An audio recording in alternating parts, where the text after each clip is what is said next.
Hey there. All right, so in about 5 minutes or less, I'm going to teach you how to make your own apple cider vinegar. I'm Sharon from Sharon's Homestead. I ask that you please like, share, and subscribe to my YouTube channel. So enough talking, let me get into it. So what you're going to need is first clean hands. Make sure that your hands are clean and washed. All utensils are washed, so you'll need a knife. You'll need a wooden spoon or a plastic spoon. You will need, for me, I used a 2-quart ball jar, but you don't have to.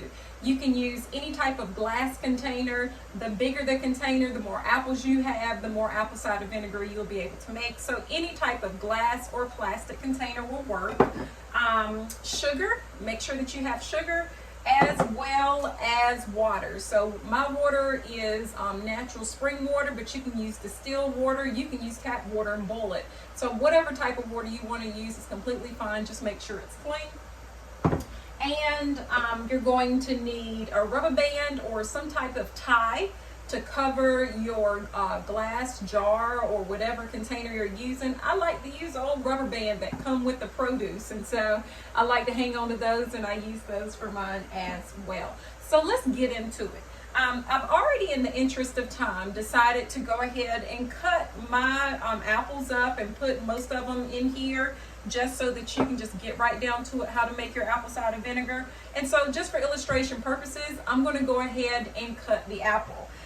So what I'm doing here is cutting the apple so that I can remove everything but the core, right? So the core, I'm just going to place over in a bowl. The apple pieces, I am going to just kind of cut about this size, right? So they're not very big, but just that size. So I'm cutting them, putting them in my jar. And after you fill up your container, like I said, the amount of apple cider vinegar you're going to get depends on the number of apples you have, and how strong you want it to be, as well as the size of your jar. So big jar or big container, more apple cider vinegar. Smaller, you'll get smaller. So I didn't use this apple, so I'll just put it aside. Now, if you're looking at the jar and you're like, well, Sharon, how do you know how many apples you have in here? If you forget, because the number of apple to the amount of sugar you're going to put in here matters, right? So if you forget how many you have, how many apples you use, just count your cores. So I have 1, 2, 3, 4, 5. I have 6 cores and half apple. And so I'm going to use 6 tablespoons of white sugar. Now, you can use organic sugar if you want to. That's totally your preference. Use what you got, and it'll come out just fine. So that's 3, 4, 5, and 6. After I put the sugar in there, I'm now going to just pour the water. There's a reason I used the 2-quart jars mostly for making this. I'm making it now. We're in the month of September. And so by December, I'm going to have some amazing apple cider vinegar to give as gifts for Christmas. So don't tell nobody. I'm making Christmas gifts now. People love it when you make gifts from home. So something you don't have to do, what I'm doing, I just literally screw the lid onto this 2-quart jar, and I'm going to just shake it. Why? Because it's easier than stirring. And so I shook it. It's all good now. Everything's mixed in, the water, the sugar. Take the lid off, and now I'm going to put my linen cheesecloth on top. And you can get some cheesecloth. I'm just going to take my rubber band and do it by twos to make it tighter.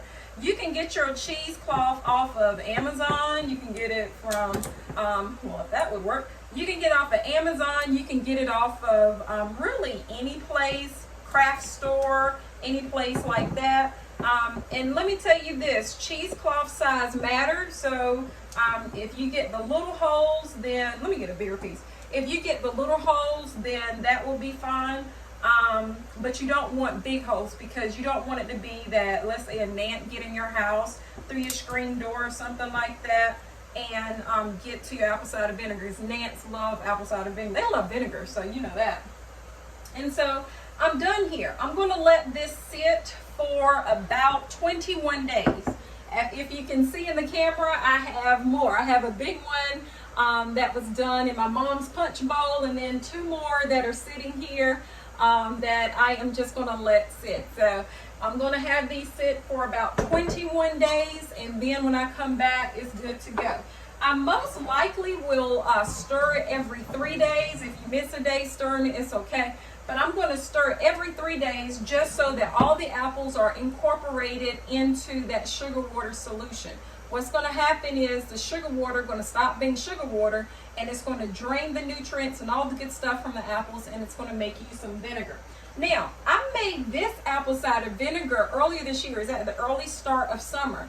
And so when I finish making vinegar, what I like to do is I like to test it. Any good truth can be tested, right? So, and that's anything. If you're making something and you find something good on YouTube, test that thing to make sure it actually works, right? This is how you test apple cider vinegar. Get you some baking soda. I got a little bit of baking soda. I'm just going to take the lid off of the apple cider vinegar I made. Let me see if I can bring the camera close. I'm going to pour it in there. Look at that. You see, whoa, it's about to come over, but you see how it bubbled, right? The solution bubbled. The reason being is because when baking soda and vinegar combine, it just has this little cute little explosion. It's a nice little science project for your kids if you want to do that. But that's a great way to test your apple cider vinegar. So please don't forget to like, share, subscribe, and continue to follow me for more updates. The next thing I'm going to make is homemade vanilla flavoring. We know vanilla flavoring can be expensive in the store, and then many times it's imitation. I'm going to teach you how to make 100% pure homemade vanilla flavoring. See you later. Bye.